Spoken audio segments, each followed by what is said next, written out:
بسم اللہ الرحمن الرحیم. حج ارکان خمسہ میں سے ایک رکن ہے. 5 بیسک پلرز آف اسلام میں سے ایک ہے. سورۃ البقرہ قرآن مجید کی ایک جامع سورت ہے جس میں تمام ارکان اسلام کا ذکر ہے. کچھ کا ذکر سورت کے بالکل شروع میں آگے ذالک الکتاب لا ریب فیہ ھدی للمتقین، اور اس میں خاص طور پر یقیمون الصلاۃ ومما رزقناہم ینفقون، اور اس سے پہلے ایمان کا بھی ذکر ہے، یؤمنون بالغیب. دوسرے پارے میں آپ نے پیچھے روزے کے بارے میں پڑھا، کتب علیکم الصیام، اور اب یہاں پر آپ حج کے بارے میں پڑھیں گے. سورت کے آغاز میں ہم نے ابراہیم علیہ السلام کا واقعہ پڑھا، تعمیر کعبہ کے بارے میں بھی پڑھا، اور جب تعمیر کعبہ مکمل ہو گئی تو ابراہیم علیہ السلام نے ایک دعا کی تھی اسماعیل علیہ السلام کے ساتھ مل کر، اور وہ کیا تھی؟ وَأَرِنَا مَنَاسِكَنَا وَتُبْ عَلَيْنَا، اور ہمیں ہمارے عبادت کے طریقے سکھا دے، مناسک حج سکھا دے. یعنی اس خاص کانٹیکسٹ میں حج کی عبادت کے لیے مال بھی خرچ کیا جاتا ہے، خصوصاً قربانی، جسمانی عبادت بھی ہوتی ہے، نمازوں کی ادائیگی بھی ہوتی ہے، اور اس کے علاوہ کفارے کے طور پر بعض اوقات روزے بھی رکھے جاتے ہیں جس کا ذکر پیچھے گزر چکا ہے، اور دیگر مناسک حج. تو یہاں ہم دیکھتے ہیں کہ کچھ مناسک حج کا ذکر ہے. فرمایا الحج حج اشہر مہینے ہیں، معلومات معلوم. حج کے مہینے سب کو معلوم ہیں.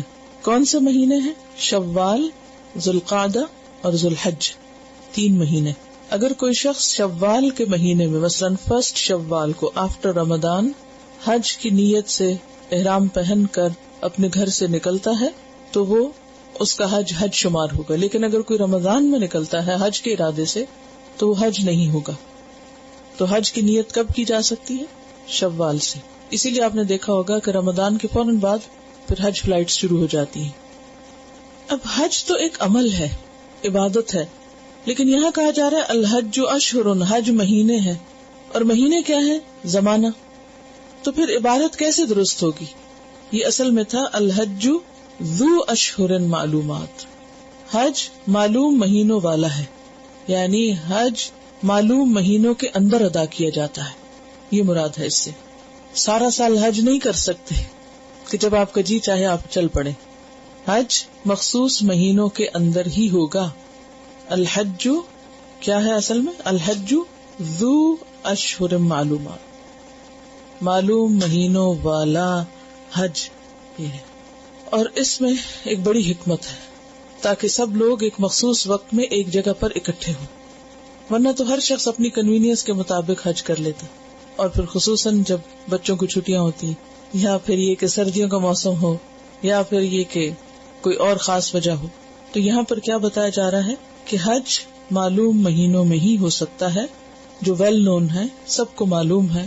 ذکر نہیں کیا گیا کیونکہ نبی صلی اللہ علیہ وسلم سے پہلے جاہلیت کے دور میں بھی جو لوگ حج کیا کرتے تھے ان کو بھی حج کے مہینے معلوم تھے، اور جب سے حج شروع ہوا ہے وہ انہی مہینوں کے اندر مقرر کیا گیا ہے. جیسے کہ آپ جانتے کہ ابراہیم علیہ السلام نے خانہ کعبہ کی تعمیر کے بعد لوگوں کو حج کے لیے دعوت دی تھی. اللہ سبحانہ وتعالی نے فرمایا تھا وَأَذِّن فِي النَّاسِ بِالْحَجِّ، لوگوں میں حج کا اعلان کر دو. تو ابراہیم علیہ السلام بہت پریشان ہوئے کہ یہاں تو آس پاس کوئی انسان نہیں بستا، کون آئے گا؟ تو اللہ تعالیٰ نے ان کی آواز سب تک پہنچا دی.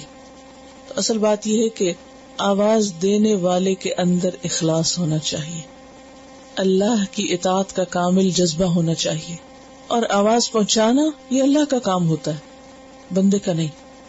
اصل چیز کیا ہے؟ اخلاص. اور اخلاص کیا ہے؟ کہ جو کام انسان کرے وہ خالصتاً بس اللہ ہی کے لیے ہو، اللہ کی رضا کے لیے، اس میں ملاوٹ نہ ہو، کیونکہ اللہ تعالیٰ خالص پیور چیز قبول کرتے ہیں. اگر آپ کو کوئی ملاوٹ والی چیز دے تو آپ کیا کریں گے؟ پسند نہیں کریں گے، قبول نہیں کریں گے.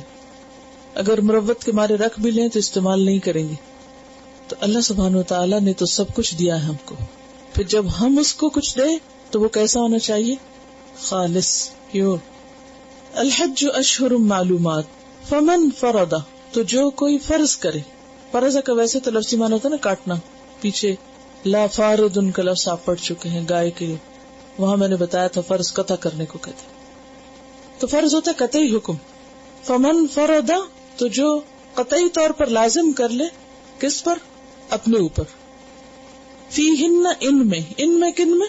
ان مہینوں میں. کیسے؟ احرام کے ساتھ، نیت کے ساتھ. یعنی جو اپنے اوپر اس کو obligatory کر لے، کس کو؟ الحج، حج کو، تو پھر کیا نہ کرے؟ فلا رفث، کچھ چیزوں سے اجتناب کرے. تو بنیادی طور پر جب انسان حج کا ارادہ کرے تو کچھ چیزیں کرنے کی ہوتی ہیں اور کچھ چیزیں نہ کرنے کی. کرنے کے کام جو ہے ان میں سب سے پہلا کام احرام پہننا یا احرام میں داخل ہونا ہے، جو نیت کے ساتھ بھی ہے اور مردوں کے لیے مخصوص لباس کی شکل میں بھی ہے. عورتوں کے لیے احرام کا کوئی مخصوص لباس نہیں. پھر جب انسان اپنے اوپر وہ مخصوص لباس اور اس نیت کے ساتھ حج میں داخل ہو جاتا ہے تو کچھ پابندیاں اس پر عائد ہوتی ہیں. ان پابندیوں کی تفصیلات آپ کو حج کی کتابوں میں مل جائیں گی، لیکن خاص طور پر جن پابندیوں کا ذکر ہے وہ 3 ہیں. 3 چیزوں سے اجتناب لازم ہے حالت احرام میں. اس کا یہ مطلب نہیں ہے کہ صرف حالت احرام میں، بعض چیزیں ایسی ہیں کہ جو احرام کے علاوہ بھی ممنوع ہے، لیکن خصوصی طور پر حالت احرام میں کیوں ممنوع ہے؟ تاکہ انسان کو اس کی عادت پڑ جائے. حج ایک تربیتی سفر بھی ہے جس میں انسان کی اصلاح ہوتی ہے، بہت سے غلط کام اس سے چھوٹتے ہیں. اب وہ کیا چیز ہے کہ جس سے پرہیز لازم ہے؟ فلا رفث، تو وہ رفث کا ارتکاب نہ کرے. رفث شوہر اور بیوی کے مخصوص تعلق کے لیے آتا ہے، اور اس میں صرف سیکشل ریلیشنز نہیں، فزیکل ریلیشن شپ نہیں، بلکہ اس سے پہلے کی بھی کوئی اشارتاً یا کنایتاً کوئی بھی بات وہ بھی منع ہے. یعنی ہسبینڈ وائف وہاں پر ایک دوسرے کے لیے بالکل اجنبی ہوں گے، کسی قسم کی کوئی ایسی بات نہیں ہوگی جو عام حالات میں جائز ہے. تو پہلی چیز یہ، اس سے کیوں روکا گیا، اس سے کیوں منع کیا گیا، اس میں کیا حکمت ہے؟ تاکہ انسان کا سارا دھیان صرف اور صرف اللہ کی طرف ہو. فلا رفث ولا فسوق، اور نہ کوئی گناہ کی بات. فسوق فسق سے، فا سین قاف، فاسق بھی اسی سے. فسوق کہتے ہیں گناہوں کو. عموماً جب لوگ اکٹھے ہوتے ہیں تو کس قسم کے گناہ زیادہ ہوتے ہیں؟ لڑائی جھگڑا، اس کا تو الگ سے بھی ذکر آیا، غیبت، چغلی، جھوٹ. تو اس طرح کی تمام چیزیں سفر حج میں منع ہے، تاکہ یہ سفر واقعی ایمان اور تقوی کا سفر بنے اور انسان کچھ حاصل کر کے لوٹے. تو خصوصی طور پر اس کی پابندی کا حکم دیا جا رہا ہے کہ کوئی بھی فسوق نہ ہو. فسوق اصل میں کہتے ہیں نا خروج کو. فسوق کیا ہے؟ خروج عن الطاعہ، اطاعت سے نکلنا، ڈس اوبیڈینس، اللہ کی نافرمانی کا کوئی بھی کام. لیکن جن چیزوں کا خاص طور پر انسانوں کے ساتھ رہتے ہوئے سے دور ہو جاتا ہے، وہ تمام وہ چیزیں ہیں جن کی حرمت واجب ہے. غیبت، چغلی، حرام چیزوں کی طرف دیکھنا، کیونکہ مردوں اور عورتوں کا بہت اختلاط ہوتا ہے وہاں کوئی سیگریگیشن نہیں ہو سکتی.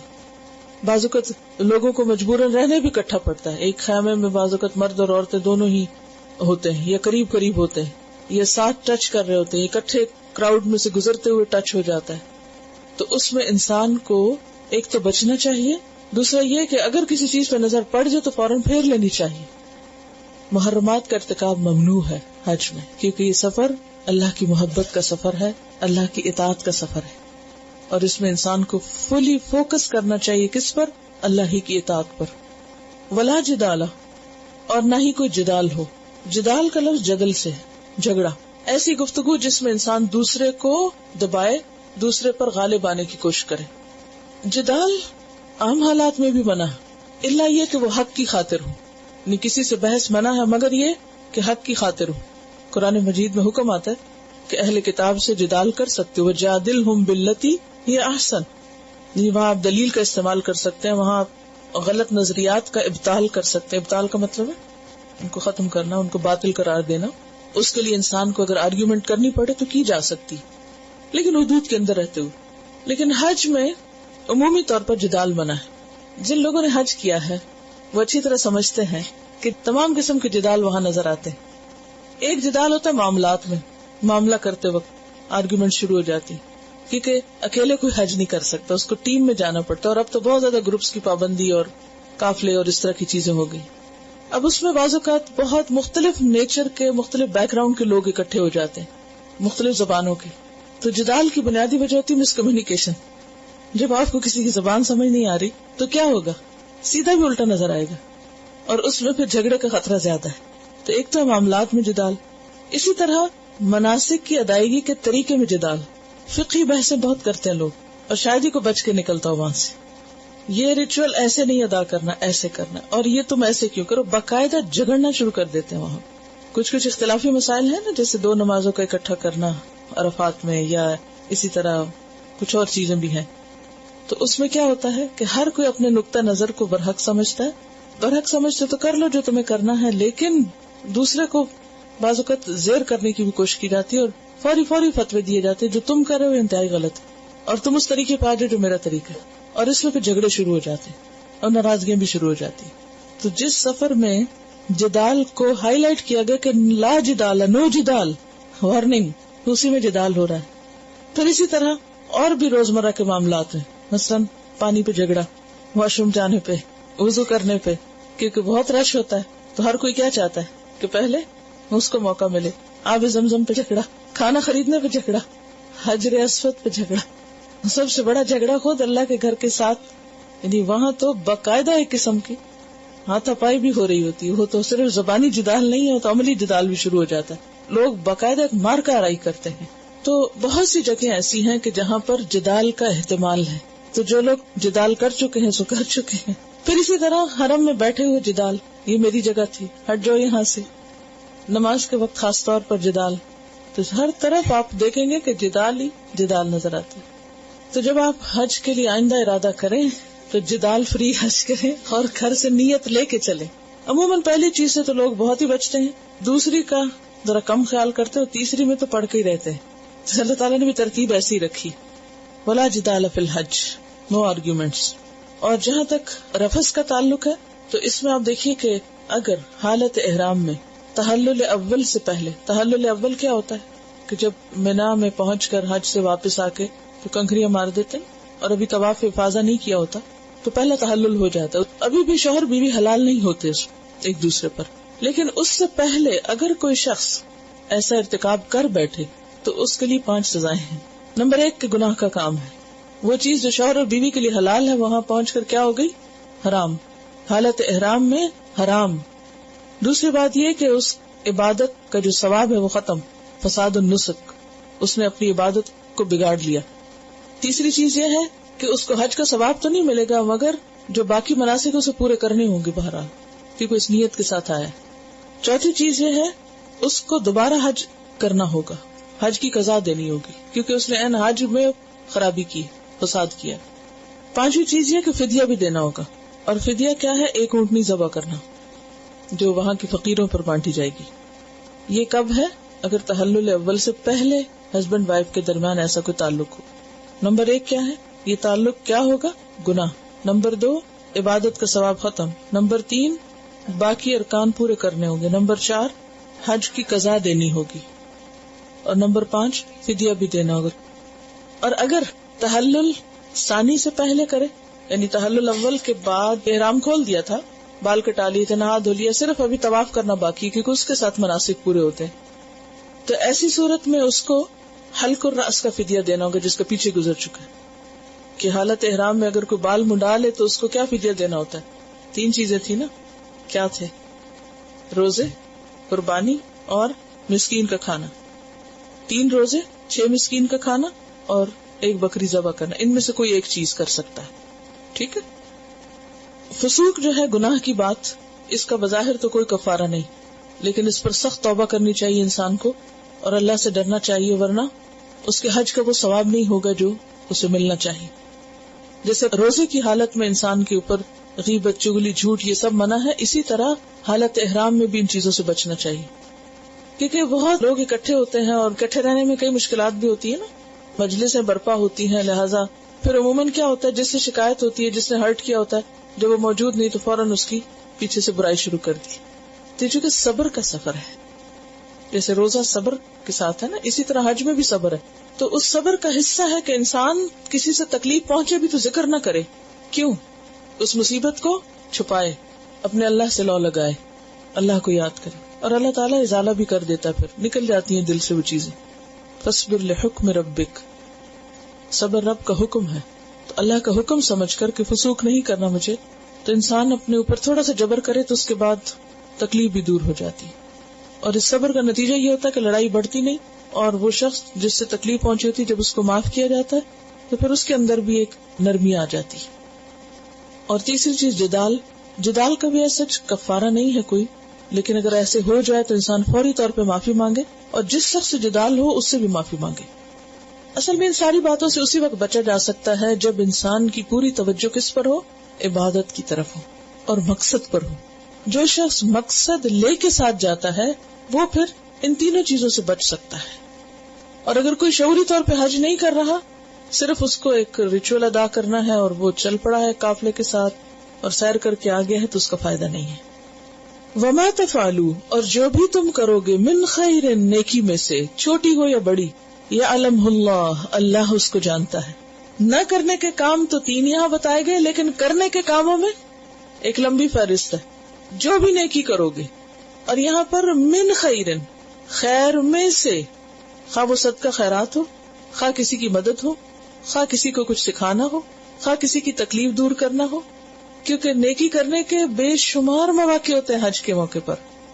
یعنی ایک طرف تو آپ حالت احرام میں مسلسل عبادت میں، پھر اللہ کا ذکر بھی کر رہے ہیں، پھر آپ لوگوں کا خیال بھی رکھ رہے ہیں، سفر کے ساتھیوں پہ خرچ بھی کر رہے ہیں، کسی کو کھلا رہے ہیں، کسی کو پلا رہے ہیں، کسی کو کچھ دے رہے ہیں، کوئی بیمار ہو گئے تو اس کا خیال کر رہے ہیں، کسی کو سہارا دے رہے ہیں، کسی کو کسی بھی تکلیف میں کام آ رہے ہیں. یہ سارے خیر کے کام ہیں.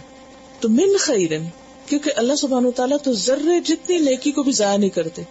فَمَن يَعْمَلْ مِثْقَالَ ذَرَّةٍ خَيْرًا يَرَهُ، جو ذرے برابر بھی خیر کرے گا اس کو دیکھ لے گا، اللہ کے یہاں اس کو پا لے گا، اس کا اجر پائے گا. تو اس لیے زیادہ سے زیادہ نیکی کی طرف انسان کا رجحان رہنا چاہیے. اور جو نیکی کرے گا، قرآن پاک میں تو سورۃ طٰہٰ میں وَمَن يَعْمَلْ مِنَ الصَّالِحَاتِ وَهُوَ مُؤْمِنٌ فَلَا يَخَافُ ظُلْمًا وَلَا هَضْمًا، اسے کسی ظلم کا خوف نہ ہوگا. اور ویسے بھی چونکہ حج ایک نیکی کا کام ہے، جب نیکی کے کام کو نکلے ہیں تو صرف ریچول پر توجہ نہیں ہو بلکہ اوور آل ہر نیکی کی طرف انسان کا دھیان ہو. اور جب انسان نیکی کرے تو کسی پر احسان نہ کرے. کیا سوچ کر کرے؟ یعلمہ اللہ، اللہ جانتا ہے اس کو. کیونکہ ہم سب اللہ کی نگاہوں میں نا، فإنک بأعیننا، تم ہماری نگاہوں میں ہو. تو جب آپ خفیہ نیکی کر رہے ہوتے ہیں، جب آپ کو کوئی بھی نہیں دیکھ رہا ہوتا، تو اس وقت فوراً سوچا کریں اس وقت اللہ مجھے دیکھ رہا ہے. اور جو ہی آپ کو خیال آئے گا آپ ایک دم مسکرا پڑیں گے کہ وہ دیکھ رہا ہے مجھے. اور جب اللہ اس کو جان لے گا تو پھر اس کو اجر بھی بے پناہ دے گا، اور اس نیکی میں اخلاص بھی زیادہ ہوگا.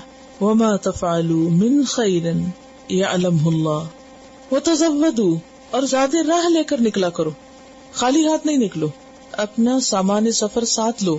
عبداللہ بن عباس کی روایت میں آتا ہے کہ اہل یمن کا حال یہ تھا کہ جب وہ حج کے لیے نکلا کرتے تو کہتے کہ ہم اللہ پہ توکل کر رہے ہیں، اللہ کے مہمان ہیں، اللہ ہی کھلائے پلائے گا. اور پھر وہاں جا کر لوگوں سے مانگنا شروع کر دیتے تھے. تو اسے یہاں روکا گیا کہ نہیں، یہ توکل کے خلاف ہے کہ اپنا سامان نہ کرو، سامان ساتھ لے کے نکلو. کیونکہ حج تو ہے ہی اس کے لیے جو اسباب سفر اور سامان سفر ساتھ لے سکے یا اپنی ضروریات کو پورا کر سکے. اور اس میں کیا کیا چیزیں آتی ہیں زاد راہ میں؟ کھانا، سواری، لباس اور نفقہ. نفقہ سے مراد کیا ہے؟ چھوٹی موٹی ضروریات جو راستے میں پڑتی رہتی ہیں. کیونکہ سفر پر جب آپ ہوتے ہیں تو کچھ خرچ ان نون بھی ہوتے ہیں، ایسی ضروریات پیش آ جاتی ہیں. کبھی آپ کو دوا خریدنا ہے، کبھی آپ کو کوئی ڈرنک لینا ہے، کبھی آپ کو چائے کی طلب ہو رہی ہے. گھر میں رہ کر آپ کو بعض اوقات پیاس نہیں لگتی، لیکن آپ سفر پہ ہوتے ہیں تو ایکسٹرا ڈرنک چاہیے ہوتا ہے. وتزودوا، تو اپنا ساز و سامان بندوبست لے کے، ٹیک پروویژنز، سامان لے کے نکلو. مگر اتنا بھی نہیں کہ اٹھانا مشکل، اعتدال ہی اچھا ہے. کیونکہ بعض لوگوں کا حج کی تیاری میں سارا دھیان کس پہ ہوتا ہے؟ سامان اکٹھا کرنے پر، اور وہ باقی تیاری نہیں کرتے. اللہ سبحانہ وتعالی جانتے ہیں نا ہمارے حال کو، اسی لیے فرمائے فَإِنَّ خَيْرَ الزَّادِ التَّقْوَى، بہترین زاد راہ تقوی ہے. فوراً دھیان بانٹا کہ اب ادھر نہیں ادھر بھی دیکھو، تقوی ساتھ لے کے چلو، کیونکہ تقوی دل کی غذا ہے. یہ نفقہ اور کھانا پینا کیا ہے؟ جسم کی غذا ہے. اس سے تمہارے جسم کو آرام ہوگا، اور جسم کو آرام ہو تو پھر انسان کی روح کو بھی آرام ہونا چاہیے، اس کے دل کو بھی آرام ہونا چاہیے. تو دل کے آرام کے لیے کیا ہے؟ اچھا ہے تقوی. اور تقوی کیا ہے؟ اللہ کی محبت، اللہ کا ڈر، اور اس کی وجہ سے گناہوں سے بچنا. فَإِنَّ خَيْرَ الزَّادِ التَّقْوَى، بہترین زاد راہ تقوی ہے. وَاتَّقُونِ، اور ڈرو مجھ سے، یا اولی الالباب، اے عقل والو، اے عقل والو، اللہ ہی سے ڈرو. تو اس سے کیا پتہ چلتا ہے کہ جس کے اندر تقوی نہیں اس میں عقل بھی نہیں، کیونکہ جس کے اندر عقل ہوگی، سمجھ ہوگی، اس کے اندر سب سے زیادہ جو چیز ہوگی وہ اللہ کا ڈر ہوگا. کوئی بھی کام کرنے سے پہلے وہ یہ دیکھے گا کہ میرے رب کو بھی پسند ہے یا نہیں، کروں یا نہ کروں. وہ زندگی کے ہر معاملے میں کانشیس ہو جائے گا. اور یہاں یہ بھی پتہ چل رہا ہے کہ تقوی کا تعلق عقل سے، شعور سے. یعنی تقوی صرف کسی ظاہری حالت کا نام نہیں کہ ایک مخصوص لباس کا نام تقوی ہے یا مخصوص حرکات کا نام تقوی ہے. تقوی کیا ہے؟ تقوی کا تعلق کس سے ہے؟ عقل سے، شعور سے، سمجھ سے، اویئرنس سے، کانشیسنس سے. اور تقوی دراصل شعور کی سطح پر اپنے رب کو پانا ہے، رب کی معرفت کا نام، رب کی پہچان کا نام. کیونکہ جب تک انسان اللہ کو پہچانتا نہیں، اللہ کی محبت کا بھی حق ادا نہیں ہو سکتا، اللہ سے ڈرنے کا حق بھی ادا نہیں ہو سکتا. کسی بھی چیز کی حقیقی محبت جب ہو سکتی ہے جب آپ اس کو جان لیتے ہیں، اور جتنا زیادہ جانتے جاتے ہیں اتنی زیادہ آپ کو اس سے محبت ہوتی. اور کسی بھی چیز کا ڈر نہیں ہو سکتا جب تک کہ آپ اس سے جانے نہ. اور جب آپ کسی چیز کی حقیقت جان لیتے ہیں تو اس سے اتنا ہی ڈرتے ہیں. مثلا آپ دیکھیے کہ بہت سی دواؤں کے سائیڈ افیکٹس ہوتے ہیں، جن لوگوں کو نہیں پتا ہوتا وہ بے ڈر ہو کے کھائے چلے جاتے ہیں، اور جو جانتا ہے وہ دیکھ دیکھ کے ڈر رہا ہوتا ہے کہ یہ کتنا ظلم کر رہے ہیں اپنے اوپر. تو یہ فرق ہے عقل مند اور بے عقل شخص میں. تو عقل تقاضا کرتی ہے معرفت کا، پہچان کا، اور جتنی پہچان ہو اتنی ہی محبت اور خوف زیادہ ہوتا ہے. تو اس لیے کیا کہا، واتقون یا اولی الالباب، اے عقل والو اگر عقل ہے تو پھر مجھی سے ڈرو، میرا تقوی اختیار کرو. اور یہاں پر خطاب بھی عقل مندوں سے ہی ہے، کیونکہ بے وقوف تو یہ کریں گے نہیں، سفہا تو یہ نہیں کریں گے. عقل کا استعمال بے حد ضروری ہے. ہاں، فسوق فا سین قاف سے پیچھے جب فاسقین کا لفظ آیا تھا نا، اس کو میں نے ڈیٹیل بتائی تھی. فسق کا مطلب ہوتا ہے کسی چیز کا پھٹ کے نکلنا. جب کھجور اپنے خوشے سے نکلتی ہے تو اس کے لیے بھی جیسے پھول کی کلی کھلتی ہے نا تو پھٹتی ہے نا، پہلے وہ بالکل بند ہوتی ہے، اوپر سے وہ پتے گرین بالکل بند ہوتے ہیں، پھر جب پھول کو کھلنا ہوتا ہے تو اس میں کٹ پڑتے ہیں اور پتے پیچھے چلے جاتے ہیں اور پھول کی کلیاں نکل آتی ہیں. اس عمل کا نام فسق ہے، یعنی حد توڑ کے باہر آ جانا کسی چیز کا. تو خروج عن اطاعت کی حد سے باہر نکل کے نافرمانی میں چلے جانا، یہ مراد ہے. ایک اور دلچسپ بات یہ کہ یہاں پر یہ نہیں کہا گیا کہ لا ترفسوا ولا تفسقوا ولا تجادلوا. کیا کہا؟ لا رفس، لا فسوق، لا جدال. فرق یہی ہے، ایک ہم کہتے ہیں do not drink, do not smoke, اور ایک ہوتا ہے نو ڈرنکنگ، نو اسموکنگ. فرق ہے کیا ہے؟ زیادہ شدت، کم لفظ اور ڈائریکٹ انداز. آگے چلتے ہیں. کوئی ایک جملے میں بتائے گا مجھے کہ حج کس مقصد کے لیے؟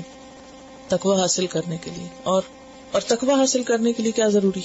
اخلاص ضروری ہے، معرفت ضروری ہے، اور اس کا عملی نتیجہ کیا ہونا چاہیے کہ انسان ان چیزوں سے بچے جن سے اللہ نے منع کیا ہے، اور وہ کرے جو اللہ نے کرنے کو کہا ہے. کیا کیا کرنا چاہیے حج کے موقع پر؟ من خیرن، جی ہاں، جو نیکی بھی میسر ہو. من خیرن کہہ کے چھوٹی بڑی سب نیکیوں کا دروازہ کھول دیا. اور اگر یہاں بھی 2-3 کام بتا دیے جاتے نا تو پھر لوگ بس انہی کو پکڑ لیتے اور باقی نیکی کے کاموں کو نیکی کا کام نہیں سمجھتے. اگلی آیت، لیسا نہیں ہے علیکم تم پر، امت کو خطاب ہے، جمع کا صیغہ ہے، جناحن کوئی گناہ، کوئی بلیم، کس بات میں؟ ان تبتغوا کہ تم تلاش کرو، کوشش کرو، فضلاً رزق کے لیے، من ربکم اپنے رب کی طرف سے. اب پیچھے جو کہ تقوی کی بات ہوئی تو لوگوں کو خیال یہ ہوا کہ شاید سفر حج میں مال کمانا تقوی کے خلاف ہے، تو یہاں اس خیال کا ازالہ کیا جا رہا ہے. ہمارا دین دین عدل ہے، دین اعتدال ہے، اور اس میں انسان کی ساری ضروریات کو پورا کیا گیا. عبادت انسان کی روحانی ضرورت ہے، لیکن عبادت ہو نہیں سکتی جب تک کہ آپ نے کچھ کھایا پیا نہ ہو. کھانے پینے کے لیے آپ کو مال چاہیے، تو مال کمانا بھی عبادت ہے اسلام میں. اب ایک شخص فرض فیہن الحج، حج کے ارادے سے نکلا ہے، لیکن ساتھ اس کو مال کمانے کا موقع مل رہا ہے، تو یہ کمائی منع نہیں. مثلاً آپ اپنی گاڑی چلا رہے ہیں اور ٹیکسی ہے مثلاً، یا ویسے ہی گاڑی پر اوروں کو بھی بٹھا لیتے ہیں، ان سے کچھ پیسے لے لیتے ہیں، یا آپ وہاں پر کھانے کا انتظام کرتے ہیں، یا اور کوئی بھی ایسا، کیونکہ حج پر تمام انسانوں کی کچھ نہ کچھ ضروریات ہوتی. تو اگر کچھ لوگ اپنا حج کے ارادے سے نکلے اور ساتھ خرید و فروخت بھی کرتے چلے جا رہے ہیں، تو اس سے حج میں کوئی فرق نہیں پڑتا، حج کا سفر باطل نہیں ہوتا، یہ منع نہیں، رفث فسوق اور جدال تو منع ہے، تجارت منع نہیں ہے. اب یہاں اس بات میں فرق ہوگا کہ آپ تجارت کے لیے نکلے اور حج کر رہے ہیں یا آپ حج کے لیے نکلے اور تجارت کر رہے ہیں. تو کیا ہونا چاہیے؟ حج کے لیے نکلے اور تجارت کر رہے ہیں، لیکن یہ نہیں ہونا چاہیے کہ تجارت کے لیے نکلے اور آپ چلو حج بھی کر لیں. وہ حج نہیں. فرض فیہن الحج تو اسی کی کنٹینیویشن ہے کہ اس میں پھر تجارت الاؤڈ ہے. جیسے کئی ڈاکٹر آن جاب ہوتے ہیں تو وہ اپنا جاب کر رہے ہوتے ہیں اور پھر اس موقع سے فائدہ اٹھا لیتے ہیں، لیکن اگر نہ بھی وہ کریں حج کی نیت تو بھی کوئی نہیں. یہاں عام لوگوں کے لیے علیکم امت سے خطاب ہے نا. لیس علیکم جناح ان تبتغوا فضلا من ربکم. اور یہاں رزق کو فضل کہا گیا ہے کیونکہ انسان جتنا بھی ذہین ہو، جتنا بھی عقل مند ہو، ضروری نہیں کہ وہ اپنی عقل اور ذہانت اور ڈگری کے مطابق مال کما سکے. بہت دفعہ ایسا ہوتا ہے کہ انسان کے پاس بہت آئیڈیاز ہوتے ہیں، بہت ڈگریز ہوتی ہیں، بعض اوقات انویسٹمنٹ کے لیے مال بھی ہوتا ہے لیکن پروفٹ وہ حاصل نہیں ہوتا، یہ اتنا گین نہیں کر پاتا. تو اس سے کیا پتا چلتا ہے کہ یہ دراصل اللہ کی تقسیم ہے. رزق کیا ہے؟ اللہ کی تقسیم ہے، اللہ کا فضل ہے. اور اللہ کا فضل محنت اور کوشش کے بعد اللہ ہی سے مانگنا چاہیے. کوشش تو شرط ہے لیکن فضل فضل ہی ہے. اور فضل اس لیے بھی کہا گیا کہ اس میں ہمارا کوئی رائٹ نہیں، یہ اللہ کی مہربانی ہے کہ وہ ہم کو کھانے پینے کو دیتا ہے. اور یہاں پر نہیں گناہ تمہارے لیے تم پر کوئی کہ تم اپنے رب کا فضل تلاش کرو، یعنی حج کے دوران. یہاں جہاں ربکم ہے نا اس کے بعد بریکٹ میں لکھ لیجیے حج کے دوران، ڈیورنگ حج. فَإِذَا أَفَضْتُمْ پھر جب تم پلٹو لوٹو، من عرفات عرفات سے، فَاذْكُرُوا اللَّهَ تو ذکر کرو اللہ کا. کہاں پر؟ عند المشعر الحرام، مشعر حرام کے پاس. آپ کو معلوم ہے کہ جب انسان حج کے ارادے سے نکلتا ہے تو 8 تاریخ جس کو یوم التربیہ کہا جاتا ہے، تربیہ کا لفظ اونٹوں کو پانی پلانے سے، کیونکہ عرب لوگ پہلے اونٹوں پہ حج کیا کرتے تھے تو جس روز حج شروع ہوتا تھا اس روز اونٹوں کو خوب سیراب کرتے تھے. تربیہ کا معنی کیا؟ سیراب کرنے. تو 8 تاریخ کو زوال آفتاب کے بعد کہاں پہنچنا ہوتا ہے؟ مینا پہنچنا ہوتا ہے. مینا سے پھر اگلے دن صبح 9 تاریخ کو عرفات جانا ہوتا ہے. شام کے وقت عرفات سے واپس آنا ہوتا ہے. کہاں؟ مزدلفہ. عرفات کہاں پر واقع ہے؟ ہل میں. یعنی جب تم اپنے سفر حج میں عرفات تک جا پہنچو جو کہ آخری حد ہے سفر کی، اور وہاں سے تم واپس پلٹو تو سیدھے مینا نہیں آ جاؤ، بلکہ کیا کرو؟ راستے میں مزدلفہ میں رک جاؤ. اور رک کر کیا کرو؟ فَاذْكُرُوا اللَّهَ اللہ کا ذکر کرو. اللہ کا ذکر کرو. فَاذْكُرُوا اللَّهَ ذکر 3 طرح سے ہوتا ہے، دل سے، زبان سے اور جوارح سے یعنی عمل سے. کہاں پر ذکر کرو؟ عند المشعر الحرام، مشعر حرام کے پاس جہاں پر رات گزاری جاتی ہے مزدلفہ میں. نبی صلی اللہ علیہ وسلم نے یہاں پہنچ کر سب سے پہلا کام کیا کیا؟ نماز پڑھائی. اور نماز ذکر کی سب سے بہترین قسم ہے کیونکہ وہ تو ذکر ہی ذکر ہے. اللہ اکبر سے لے کے سلام تک سب کچھ کیا ہے؟ ذکر. اور ایون پہلے بھی کیا کرتے ہیں؟ اس سے آذان دیتے ہیں، تکبیر کہتے ہیں، اور بعد میں بھی کیا کرتے ہیں؟ پھر بیٹھ کے تسبیح کرتے ہیں، ذکر اذکار کرتے ہیں. تو فَاذْكُرُوا اللَّهَ سب سے پہلے تو نماز کی ادائیگی اس میں آتی. تو ابھی میں نے جیسے عرض کیا کہ ذکر 3 چیزوں کے ساتھ ہوتا ہے. کون کون سی؟ دل، زبان اور جوارح. تو نماز میں تینوں چیزیں اکٹھی ہو جاتی ہیں نا. دل میں بھی اللہ کی یاد ہونی چاہیے، زبان پر بھی اور عمل میں بھی. تو نماز میں جب ہم ہاتھ اٹھا رہے ہیں، نیچے جا رہے ہیں، سر زمین پہ رکھ رہے ہیں، تو یہ سب کچھ کیا ہے؟ دراصل عملی ذکر.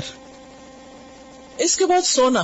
نبی صلی اللہ علیہ وسلم مزدلفہ میں رات کو سوئے تھے تو یہ نبی صلی اللہ علیہ وسلم کی سنت ہے. یہ سونا بھی عبادت ہے. اب یہ سو کر بھی آپ ایک طرح سے اللہ ہی کی یاد کر رہے ہیں، حالانکہ آپ سو رہے ہیں. کیوں سو رہے ہیں؟ تاکہ اگلے دن جو باقی ریچولز ہیں وہ آپ اچھی طرح ادا کریں. تو جب سو کر انسان انرجی حاصل کرتا ہے، اپنی تھکاوٹ دور کرتا ہے تاکہ وہ زیادہ بہتر طور پر اور اچھے کام کر سکے، تو وہ بھی دراصل کیا ہے؟ عبادت ہے. فَاذْكُرُوا اللَّهَ عِندَ الْمَشْعَرِ الْحَرَامِ. پھر تیسری چیز کیا ہے؟ صبح کے وقت اٹھ کر نبی صلی اللہ علیہ وسلم نے فجر کے بعد طویل قیام میں اللہ کو یاد کیا تھا. تو یہ خصوصی طور پر مزدلفہ کا ذکر ہے. بعض لوگ مزدلفہ میں نہیں ٹھہرتے، حالانکہ مزدلفہ میں ٹھہرنا واجب ہے، ارکان حج میں سے ایک. اب بہت رش چکے ہو گیا ہے اور بعض لوگ کوئی جگہ ہی نہیں ملتی وہاں پر، یا یہ کہ بسوں میں بیٹھے رات گزر جاتی ہے، تو وہ تو پھر ایک عذر مجبوری. لیکن اگر آپ اس کی حدود کے اندر ہی بس میں بھی بیٹھے ہوئے تو بھی ٹھیک ہے، پھر ذکر کرتے رہیں بیٹھ کے. فاذکروا اللہ عند المشعر الحرام، لیکن مسنون چیز وہی ہے جس کا میں نے ذکر کر دیا. وَاذْكُرُوهُ، اور اس کو یاد کرو. کس کو؟ اللہ کو. کما ہداکم، جیسے کہ اس نے تم کو ہدایت دی. کما یہاں بوجہ کے معنوں میں بھی آتا ہے. بوجہ اس کے کہ اس نے ہدایت دی تم کو، یعنی چونکہ اللہ نے تم کو ہدایت دی ہے اس لیے تم اللہ کو یاد کرو. نعمت ہدایت پر اللہ کا ذکر کرو. ہدایت نعمت ہے نا، بڑی یا چھوٹی؟ سب سے بڑی. اسی لیے ہم جب سورۃ الفاتحہ پڑھتے ہیں تو اس میں سب سے پہلی چیز جو مانگتے ہیں وہ کیا ہے؟ ہدایت. اہدنا الصراط المستقیم، اللہ سے رہنمائی طلب کرتے ہیں. تو یہاں فرمایا کہ اس نے تم کو رہنمائی دے دی. کون سی؟ نعمت اسلام کی، اور اس کے علاوہ مناسک حج کی بھی. یہ سارے طریقے اس نے سکھا دی نا. شروع میں نے عرض کیا تھا کہ ارنا مناسکنا کا جواب ہے یہ کہ کیا کچھ کرنا ہے اور کیا نہیں کرنا. اس پر تم اللہ کا شکر ادا کرو، اللہ کو یاد کرو. اور دوسرا معنی یہ بھی کیا جاتا ہے کہ ذکر ایسے ہی کرو جیسے اللہ نے سکھایا تم کو. اور یہ دونوں معنی درست ہیں. پہلا معنی کیا کریں گے؟ اگر آپ کو تفسیر میں پوچھا گیا تو پھر یاد رکھیے گا اسائنمنٹ میں. پہلا معنی کیا کریں گے؟ نعمت ہدایت پر اللہ کا ذکر کرو. اور دوسرا معنی کیا ہے؟ ذکر اس طرح کرو جیسے اس نے تم کو سکھایا ہے. The way he guided you. ذکر کے منمانے طریقے مت نکالو، خود ساختہ طریقے نہیں نکالو، بلکہ کیا کرو؟ جیسا اس نے تم کو بتایا ویسا ہی کرو. وَاذْكُرُوهُ كَمَا هَدَاكُمْ. اور ہدایت کتنی قسم کی ہوتی؟ دو طرح کی، ایک علمی اور ایک عملی. علمی ہدایت کون سی ہے؟ یہ جو مناسک کی تعلیم دی.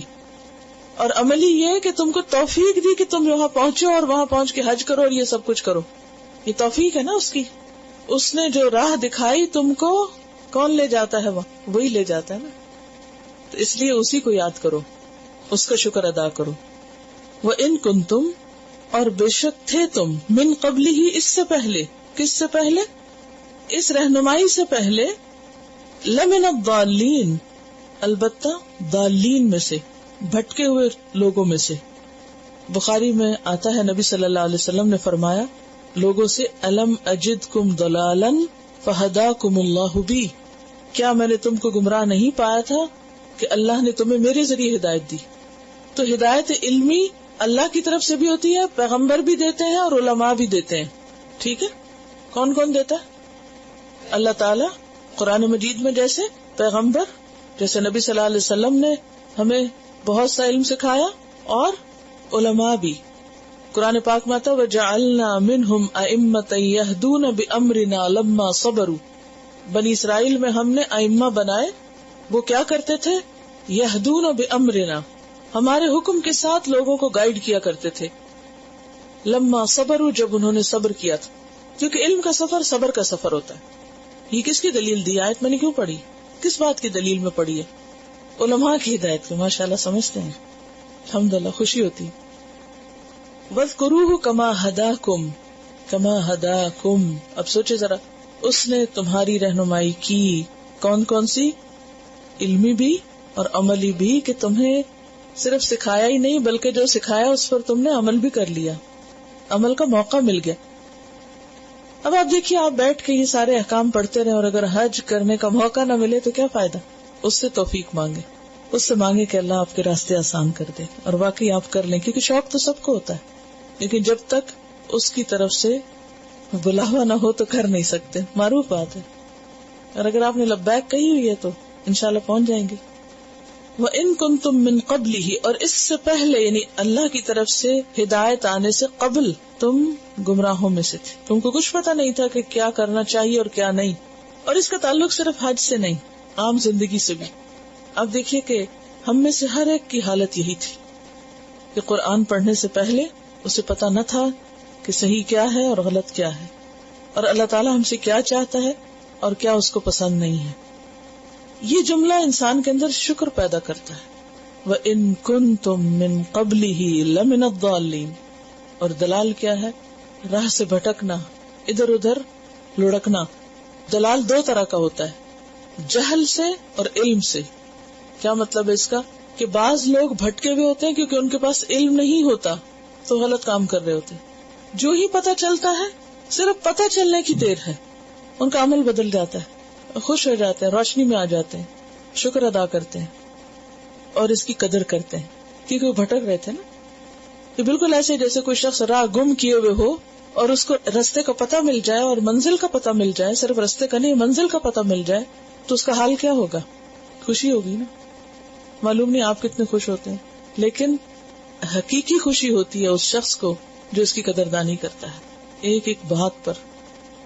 کیونکہ علم کا ہونا اور نہ ہونا بہت بڑا فرق ہے.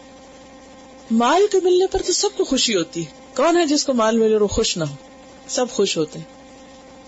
لیکن آپ کو معلوم ہے کہ جب ہم مال خرچ کر دیتے ہیں تو خوشی ہوتی ہے مگر ساتھ دکھ بھی ہوتا ہے کہ اب ہمارے ہاتھ سے نکل گیا، کیونکہ آپ خرچ کر ہی نہیں سکتے.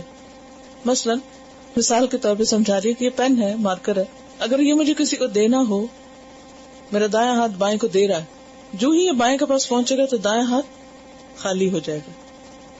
اب اس کو تو خوشی ہو رہی ہے کہ اس کو مل گیا، لیکن یہ خالی ہے. یہ مال کا حال ہے، یہ خالی ہے، خالی ہو گیا نا، یہاں سے یہاں چلا گیا، خالی ہو گیا. لیکن علم اس سے برعکس ہے. اگر یہ چیز علم ہے اور یہ انسان کسی کو دے رہا ہے، مثلا اس وقت میں آپ کو سکھا رہی ہوں، میں خالی نہیں ہو رہی اور بھر رہی ہوں، کیونکہ بہت سے گوشے سکھانے سے بتانے سے بھرتے. یہ اس کی خوبصورتی ہے علم کی. اور جتنا زیادہ آپ دیتے چلے جاتے ہیں اتنی زیادہ وہ چیز انکریز کرتی جاتی.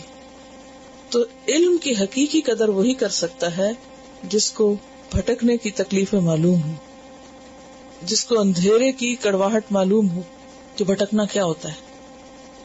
وَإِن كُنتُم مِّن قَبْلِهِ لَمِنَ الضَّالِّينَ. اور اسی لیے نبی صلی اللہ علیہ وسلم کو کہا گیا نا وَوَجَدَكَ ضَالًّا فَهَدَى. اللہ تعالیٰ اپنی نعمتیں جب آپ کو بتا رہے ہیں قرآن مجید کے أَلَمْ يَجِدْكَ يَتِيمًا فَآوَى وَوَجَدَكَ ضَالًّا فَهَدَى وَوَجَدَكَ عَائِلًا فَأَغْنَى. تو یہ سب نعمتیں ہیں. اس نعمت علم کی ہمیں کیا کرنی چاہیے؟ قدردانی کرنی چاہیے، اس پر خوش ہونا چاہیے اور اس خیر کو بانٹنا چاہیے، آگے پہنچانا چاہیے. لیکن یاد رکھیے کہ بعض لوگ علم کے باوجود بھی بھٹکتے ہیں. یہ کون لوگ ہوتے ہیں؟ جو اپنی خواہشات کی پیروی کرتے ہیں اور وہ اس علم کی قدر نہیں کرتے. ان کا اس پر یقین نہیں ہوتا، بصیرت نہیں ہوتی، انہیں اندازہ ہی نہیں ہوتا کہ کیا چیز ہے ان کے پاس، کتنی بڑی نعمت ہے. لہذا حج کا سفر ہمیں کیا سکھاتا ہے کہ اس میں ایک بیلنس ہو، جسمانی، روحانی اور دیگر ضروریات کی تکمیل. حج میں تجارت منع نہیں ہے، تجارت اللہ کا فضل ہے. تجارت کرے انسان لیکن دھیان اس کا اللہ ہی کی طرف رہے، ذکر کرتا رہے ہر موقع پر، خصوصی طور پر مشعر حرام کے پاس. دیکھیے جو ذکر ہے نا، اس کی بھی ذرا سی تھوڑی سی ڈیپتھ میں آپ جائیں تو ذکر یاد کو کہتے ہیں. کسی کی یاد کب آتی؟ کس کی یاد آتی؟ جس سے محبت ہو. اب آپ بھلے تجارت کرتے رہیں لیکن اگر اللہ سے محبت ہے تو آپ کا دل تجارت میں نہیں مشغول ہوگا، دل اللہ کی یاد میں ہی مشغول ہوگا. اسی چیز کا یہاں پر ساتھ اکٹھا کر دیا گیا. ایک طرف تجارت کی اجازت اور دوسری طرف یاد کی بات. اور کس بات پر یاد؟ کہ اللہ نے ہدایت دی تم کو، اللہ نے تمہاری رہنمائی کی ہے اور اس سے پہلے تم بھٹکے ہوئے تھے. ثم افیدوا من حیث افاض الناس. پھر تم پلٹو جہاں سے لوگ پلٹتے ہیں. اب خاص طور پر قریش کو یہاں پر خطاب کیا جا رہا ہے. قریش جو کہ کعبہ کے متولی تھے، اپنے آپ کو لوگوں سے بلند سمجھتے تھے، بڑی چیز سمجھتے تھے، اور وہ کہتے تھے کہ جو احکامات باقی لوگوں کے لیے وہ ہمارے لیے نہیں ہیں. جب وہ حج کے لیے نکلتے تو مزدلفہ پر رک جاتے، حرم کے اندر ہی. وہ کہتے نہیں ہم ہل میں نہیں جائیں گے، ہم تو صاحب حرم ہیں، ہم حرم کے اندر رہنے والے لوگ ہیں، ہمارے لیے باہر جانا جائز نہیں. حالانکہ اس کے اندر اصل ان کی نیت کیا تھی؟ اپنی امتیازی شان قائم کرنا، کہ باقی قبائل کے مقابلے میں ہماری شان بڑی ہے، سب وہاں ہل میں جاتے ہیں اور ہم کہاں رہیں گے؟ حرم میں ہی رہیں گے. حالانکہ درست نہ تھا. تو اللہ تعالیٰ نے خاص طور پر ان کو ہدایت کی ثم افیدوا من حیث افاض الناس. جہاں تک سارے لوگ گئے ہیں وہیں تک تم بھی جاؤ. حج میں سب برابر ہیں، دین کے احکامات سب کے لیے ایک ہی ہیں، وہاں کوئی امتیازی شان نہیں. وہی کرو جو سب کر رہے ہیں، کیونکہ عبادت کی اصل روح بھی یہی ہے. اور ہماری عبادات تو ہے بھی مشترک، اسی لیے ہم کہتے ہیں ایاک نعبد، صرف تیری ہم عبادت کرتے ہیں. حالانکہ ہر کوئی اپنی اپنی کر رہا ہوتا ہے، لیکن اسلام کی عبادات میں کیا ہے؟ اجتماعیت ہے، مل کے کرنا ہے. نماز ہے تو اس میں جماعت کا حکم ہے مردوں کے لیے خصوصاً، روزہ ہے تو سب اکٹھے ہی ایک وقت میں رکھتے ہیں، حج ہے تو ایک وقت میں ہوتا ہے. یہ سب کیا بتاتا ہے؟ اس سے کیا پتہ چلتا ہے؟ اجتماعیت. تو کسی خاص گروہ کو یا قبیلے کو یا فرد کو عبادات میں کوئی خاص مقام، امتیازی مقام حاصل نہیں. اور نبی صلی اللہ علیہ وسلم خود عرفات تک گئے. حضرت جابر کی روایت ہے کہ آپ نے جاتے ہوئے مشعر حرام میں قیام نہیں کیا بلکہ نمرہ میں قیام کیا، جہاں مسجد نمرہ ہے. اور سورج کے زوال کے بعد آپ عرفہ تشریف لے گئے اور پھر شام تک وقوف کیا، پھر مزدلفہ رات کو واپس لوٹے. تو تم بھی سب وہیں سے لوٹو جہاں سے سب لوگ لوٹتے ہیں. واستغفر اللہ، اور اللہ سے بخشش مانگو. یہاں بخشش کی بات کیوں کی گئی؟ اللہ سے بخشش مانگو کیونکہ ایسا خیال آنا بھی کہ ہم دوسروں سے بہتر ہیں اور ہمارے لیے وہ احکامات نہیں ہیں، یہ سوچ بھی غلط ہے. اس پر معافی مانگو اللہ سے. سنت ابراہیمی کی خلاف ورزی پہ اللہ سے معافی مانگو. ان اللہ غفور الرحیم، بے شک اللہ غفور الرحیم ہے. سورۃ الرعد میں آتا ہے وَإِنَّ رَبَّكَ لَذُو مَغْفِرَةٍ لِلنَّاسِ عَلَى ظُلْمِهِمْ، اللہ لوگوں کے ظلم کے باوجود ان کے لیے بخشش کرنے والا ہے. یعنی انسانوں سے قصور ہوتے رہیں گے اور اللہ تعالی معاف فرماتے رہیں گے جب تک کہ بندے معافی مانگتے رہیں، اور جب تک کہ سورج کہاں سے طلوع نہ ہو جائے؟ مغرب سے طلوع نہ ہو جائے، اور جب تک کہ جان لینے کا فرشتہ حاضر نہ ہو جائے. فَإِذَا قَضَيْتُم مَنَاسِكَكُمْ، پھر جب تم اپنے مناسک پورے کر چکو، پورے ختم ہو گئے، یعنی جب تمہارے سارے ریچولز اینڈ رائٹس کمپلیٹ ہو جائیں، فَاذْكُرُوا اللَّهَ، پھر یاد کرو اللہ کو. بار بار اللہ کی یاد. تو حج کیا ہے اصل میں؟ اللہ کی یاد. اصل میں ہوتا پتہ کیا ہے؟ جب مناسک مکمل ہو جاتے ہیں، انسان کا سفر پایا تکمیل تک پہنچ جاتا ہے، تو عموماً کیا ہوتا ہے؟ اس وقت اس کی تھکاوٹ بڑھ جاتی، اور پھر انسان ذکر سے غافل ہونے لگتا ہے کہ اب حج تو ہو گیا. لیکن یہاں کہا گیا کہ حج کرنے کے بعد اللہ کو نہیں بھول جاؤ، یہ سوچ کے کہ ہم نے حج میں بہت عبادت کر لی، بہت یاد کر لی. کیونکہ بہت سے لوگ جب حج کے مناسک ہو جاتے ہیں تو نہا دھو کر پھر بازاروں میں نکل جاتے ہیں کہ اب فرض ادا ہو گیا. نہیں، فاذکروا اللہ، ذکر کرو اللہ کا. کذکرکم آباءکم، جس طرح تم اپنے باپ دادا کا ذکر کرتے ہو. اہل عرب خاص طور پر حج کے موقع پر اپنی مجلسیں جماتے تھے، بہت دور دور سے قبائل اکٹھے ہوتے، تو وہاں پر آباء و اجداد کے مفاخر بیان کیا کرتے تھے. ان کے ہاں شعر و شاعری میں بھی بہت مفاخر بیان. مفاخر کیا ہے؟ اپنے حسب نسب کی باتیں اور بہادری کے قصے اور بڑوں کے جو ایسے واقعات کہ جس سے ایک قبیلہ دوسرے قبیلے پر کیا جماتا؟ اپنی بڑائی جماتا، برتری جتاتا اور اپنے آپ کو بڑا ثابت کرتا. تو فرمایا کہ وہاں تم اللہ کو یاد کرو. بات یہ ہے کہ ہماری تو جو بھی کوئی عبادت ہے اس کے بعد، عبادت کی ادائیگی کے بعد اللہ ہی کو یاد کرنے کا حکم ہے. مثلا نماز آپ ادا کرتے ہیں روزانہ، اس کے بعد کیا ہوتا ہے آخر میں؟ سلام پھیرنے کے بعد کیا ہے؟ کیا کرو؟ اللہ اکبر، استغفر اللہ، استغفر اللہ. پھر اس طرح دعائیں مانگتے ہیں، تسبیح کرتے ہیں، سبحان اللہ، الحمدللہ اور اللہ اکبر کی اتنا اجر اور ثواب ہے. روزہ جب کھولتے ہیں تو کیا کرتے ہیں؟ اللہ کو یاد کرتے ہیں. اور جب سارے روزے مکمل ہو جاتے ہیں تو اگلے دن عید کے موقع پہ کیا کرتے ہیں؟ تکبیرات کرتے ہیں، پھر اللہ کو یاد کرتے ہیں. قربانی کی عید کے اوپر کیا کرتے ہیں آپ؟ تکبیرات پڑھتے ہیں، اللہ ہی کو یاد کرتے ہیں. حج کے موقع پر تو بار بار یاد دہانی کرائی جائے. جمعہ کی نماز کے بعد کیا کرتے ہیں؟ سورۃ الجمعہ میں آپ پڑھیں، اللہ تعالیٰ فرماتے یا ایھا الذین آمنوا اذا نودی للصلاۃ من یوم الجمعۃ فاسعوا الی ذکر اللہ. نماز جمعہ کو کیا کہا گیا؟ ذکر اللہ. اور پھر فاذا قضیت الصلاۃ فانتشروا فی الارض وابتغوا من فضل اللہ. اور پھر واذکروا اللہ کثیرا لعلکم تفلحون. یہ سورۃ الجمعہ کی آیت نمبر 9 میں آتا ہے، وَاذْكُرُوا اللَّهَ كَثِيرًا لَعَلَّكُمْ تُفْلِحُونَ. اب آپ دیکھیے سب لوگ مسجد آ رہے ہیں، کس لیے آ رہے ہیں؟ فَاسْعَوْا إِلَىٰ ذِكْرِ اللَّهِ، ذکر کے لیے آ رہے ہیں. اب کیا ہے؟ نماز ادا ہو چکی، اب تو ہم فارغ ہو گئے، چلو بازار چلیں. چلو بازار بے شک، پھر اپنا کام کاج کرو، لیکن وَاذْكُرُوا اللَّهَ كَثِيرًا، پہلے تو صرف ذکر اللہ کا اور جب واپس جا رہے تو کہا وَاذْكُرُوا اللَّهَ كَثِيرًا، اب اور زیادہ یاد کرو، کیونکہ مسجد میں تو سب کر رہے ہوتے ہیں، آسان ہے کرنا، لیکن جب مسجد سے نکلو گے تو کیا ہوگا؟ جب مسجد سے نکلو گے تو کیا ہوگا؟ زیادہ غفلت ہوگی. تو اللہ تعالیٰ غفلت کے موقع پہ پکڑتے ہیں. بہت نیچرل ہے نا، جب آپ خصوصی طور پر حج کر کے گھر واپس آ جاتے ہیں تو پھر کیا ہوتا ہے؟ پھر کہتے ہیں اب تو تھک گئے ہیں، اب ذرا ریسٹ کر لیں اور اب انوائنڈ کر رہے ہیں اور اب ریلیکس ہو رہے ہیں. نہیں، فَإِذَا فَرَغْتَ فَانصَبْ وَإِلَىٰ رَبِّكَ فَارْغَب او اشد ذکرا، یا شدید تر ذکر، اور بھی زیادہ ذکر. اب یہ جو شدت ہے نا، اشد اسم تفضیل ہے، یعنی زیادہ ذکر. وہاں بھی جمعہ کے بعد زیادہ ذکر، اور یہاں بھی واپس آ کر زیادہ ذکر. اور یہ شدت کس کس چیز میں، کس طرح، کیا مطلب ہے شدت ذکر؟ صرف کثرت نہیں، صرف کثرت کی بات نہیں، کثرت تو ہے ہی، اخلاص بھی زیادہ، حضور قلب بھی، اور اس کی ہیئت بھی، شکل، یعنی جیسے نماز وغیرہ.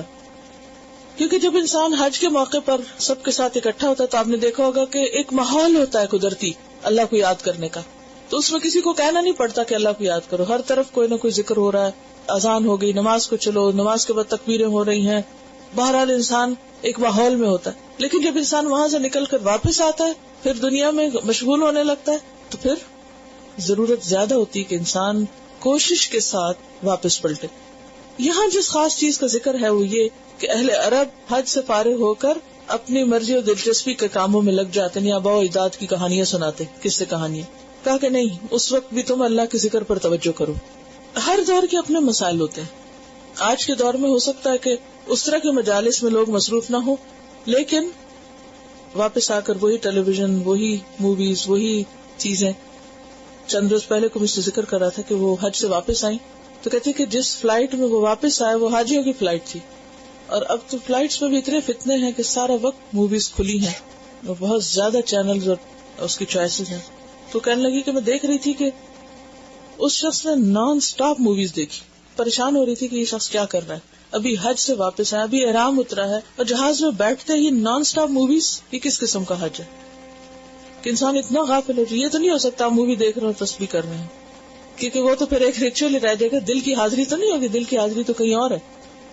تو حج بھی ضروری ہے مگر حفاظت حج اور ضروری ہے. اشد ذکرا، زیادہ مشکل کام ہے. فمن الناس، تو لوگوں میں سے بعض، من یقول، جو کہتے ہیں ربنا آتنا فی الدنیا، اے ہمارے رب ہمیں دنیا میں دے دے، ہمیں دنیا دے دے. حج کے موقع پہ بہت دعائیں مانگی جاتی، ذکر کی ایک قسم دعا بھی ہے. تو دعائیں جب بہت مانگی جاتی ہیں تو کیا ہوتا ہے؟ عموماً لوگ صرف دنیا مانگتے ہیں.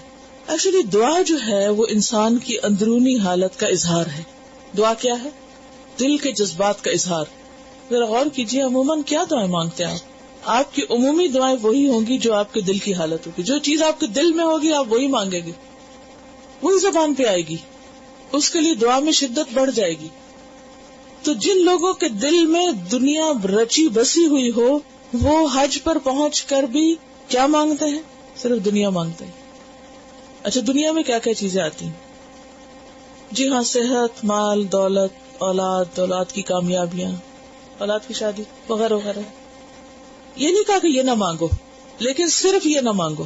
فرمایا وَمَا لَهُ فِي الْآخِرَةِ مِنْ خَلَاقٍ، اس کے لیے آخرت میں کوئی حصہ نہیں. اب آپ دیکھیں پچھلی آیت میں حج کے ساتھ تجارت کا ذکر ہے، اس کی تو اجازت، اور یہاں پر صرف دنیا مانگنے سے منع کیا گیا. تو اس سے کیا پتہ چلتا ہے؟ آخرت بھی مانگو، ورنہ آخرت میں کوئی حصہ نہیں ہوگا. آخرت صرف اس کی ہے جو آخرت کی یاد میں جیے، جو آخرت کو سامنے رکھ کے کام کرے.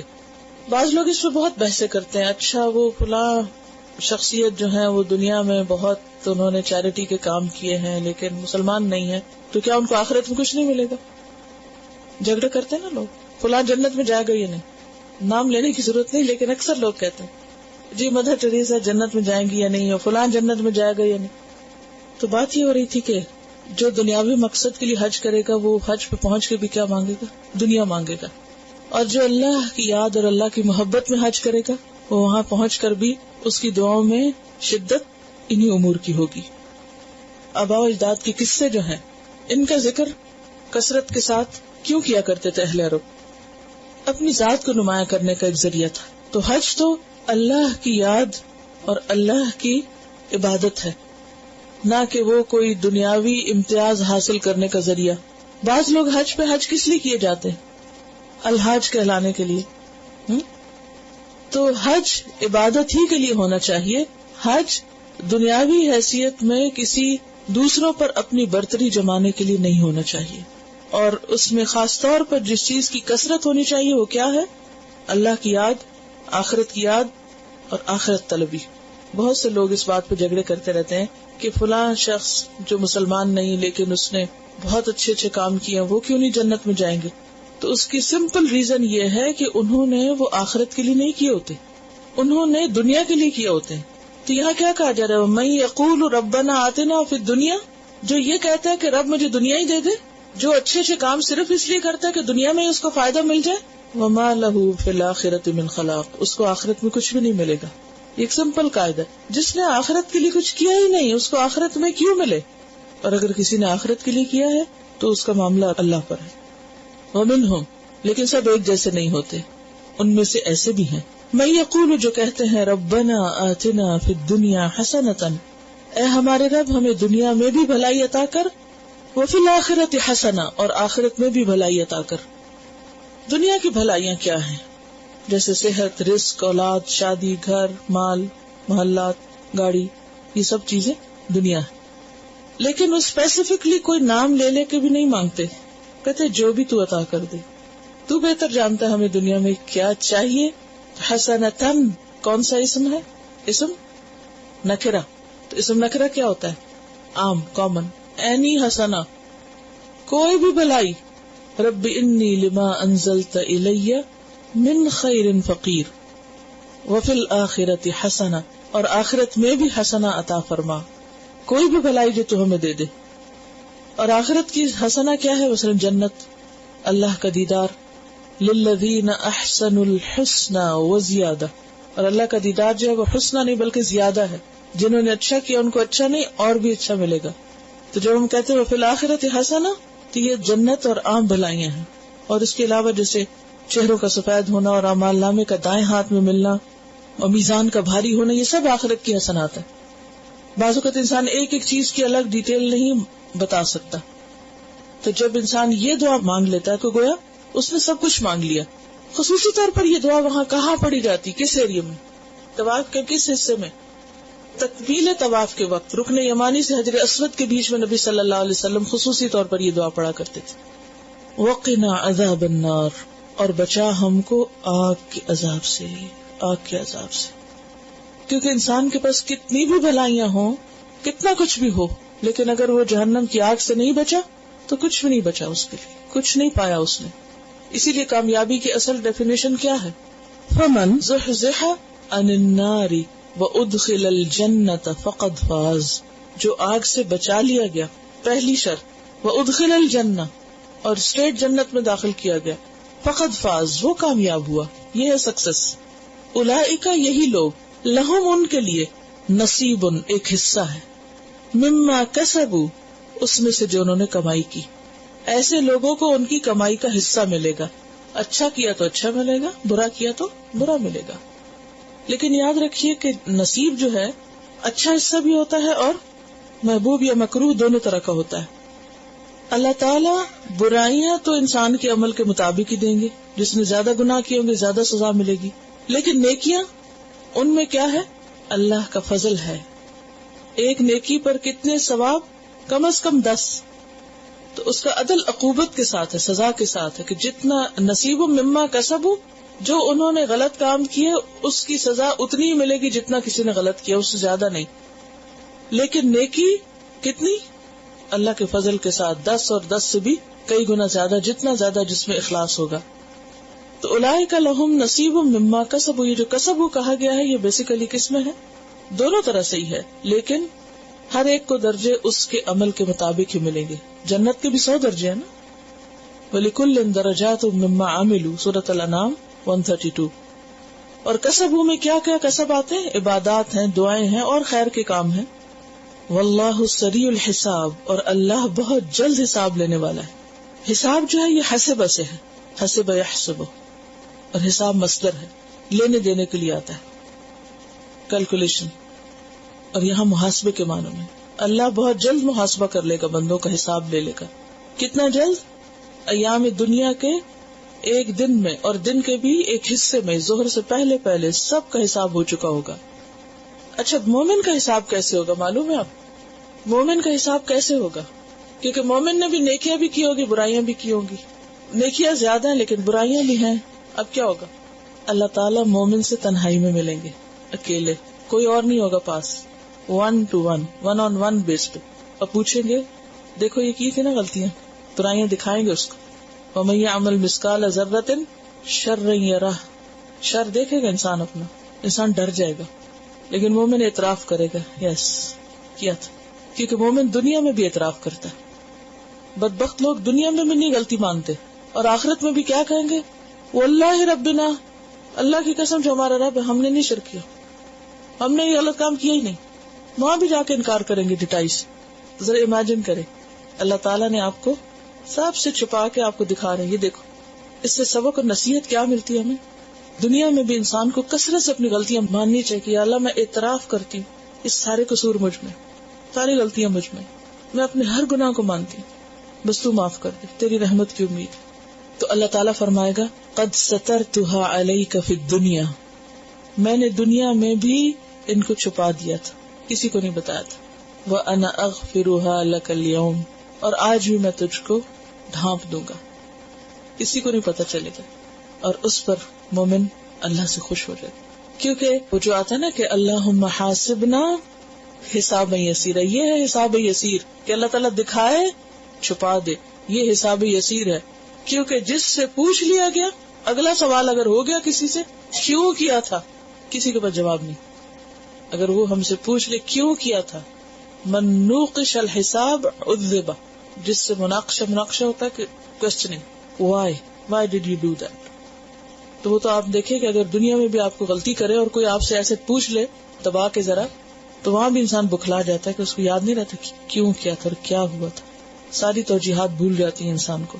تو اللہم حاسبنا حسابا یسیرا، کیونکہ حساب تو ہوگا.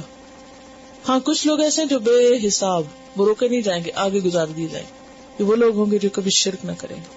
لیکن کافر کا حساب سخت ہوگا، اس سے پوچھا جائے گا کیوں کیا تھا. واللہ سریع الحساب، اور بہت جلد حساب لے لے گا، اور کل پہ نہیں ڈالے گا کہ اچھا کل لے لیں گے حساب، نہیں، آج ہی ہوگا.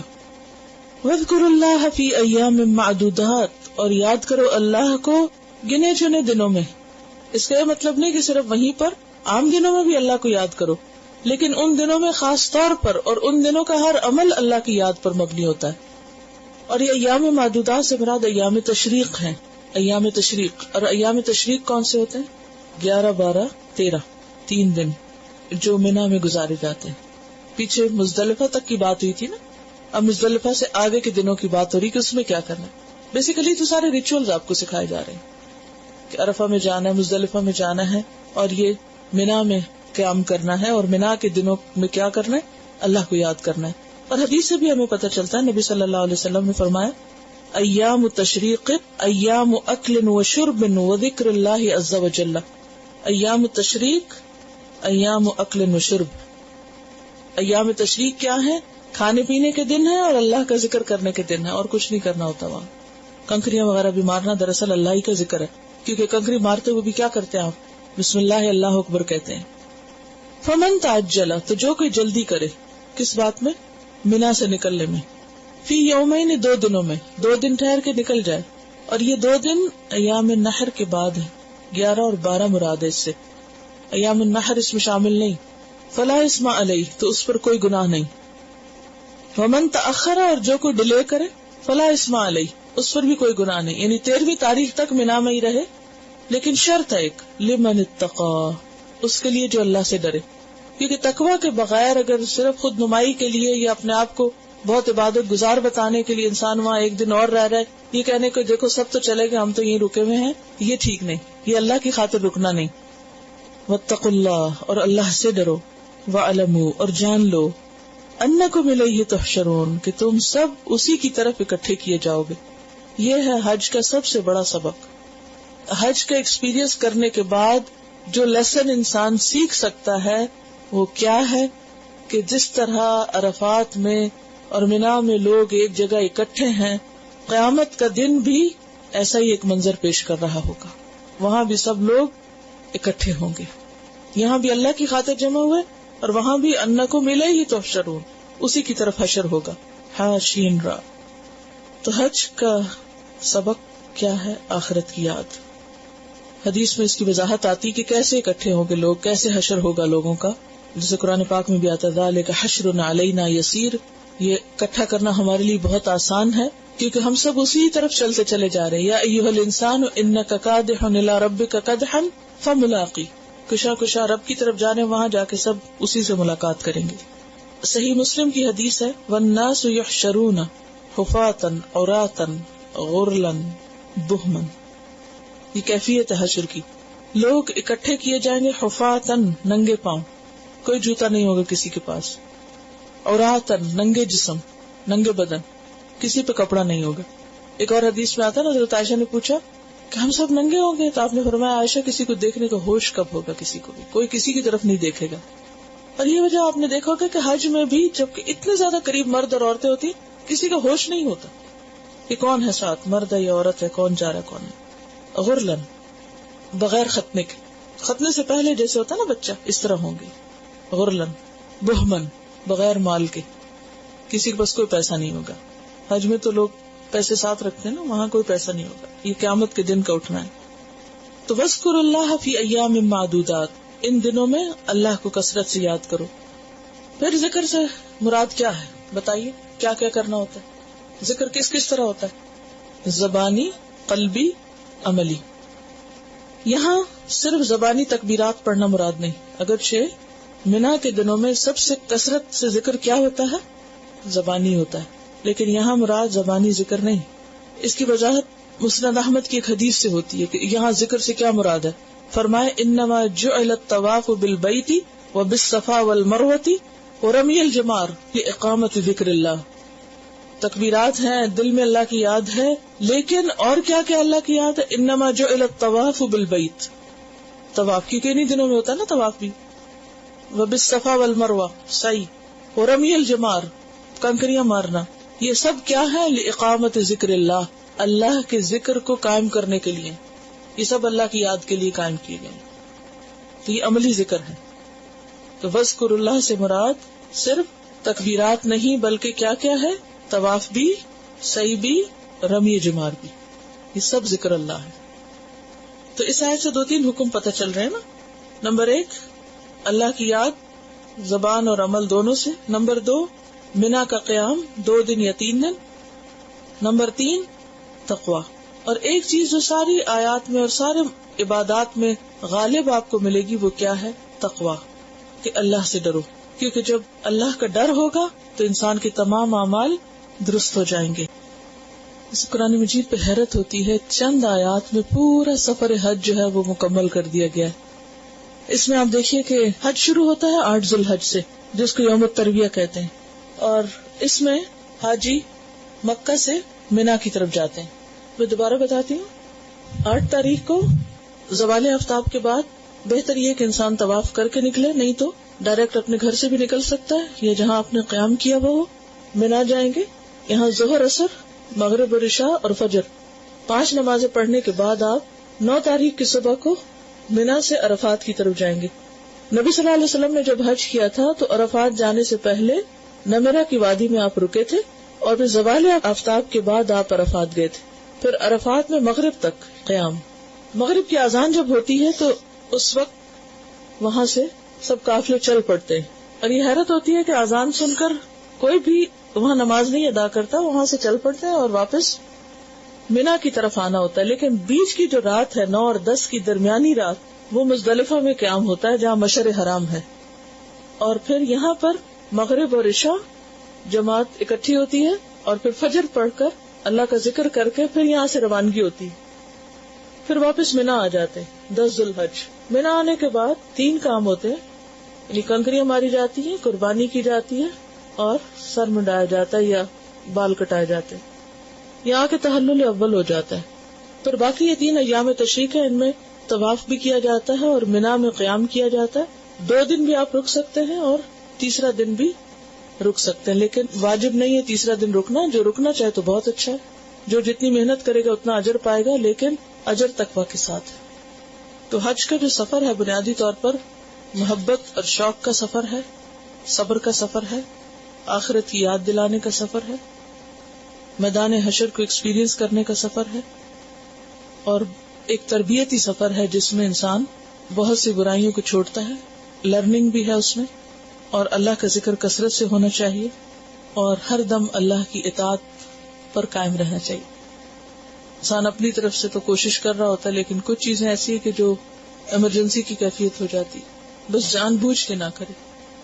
تحلل اول، بیسیکلی حج کا جو سفر شروع ہوتا ہے اس میں احرام پہننا ہوتا ہے. خاص طور پر 8 تاریخ کو احرام باندھ کر انسان گھر سے نکلتا ہے تو اس میں کچھ چیزیں اس پر حرام ہو جاتی ہیں جو حاجی ہوتا ہے، جس میں بال کاٹنا، بال توڑنا، پودے توڑنا، کسی کو نقصان دینا، شوہر اور بیوی کا تعلق، ایون گفتگو بھی اس قسم کی کوئی، سب منع ہو جاتا.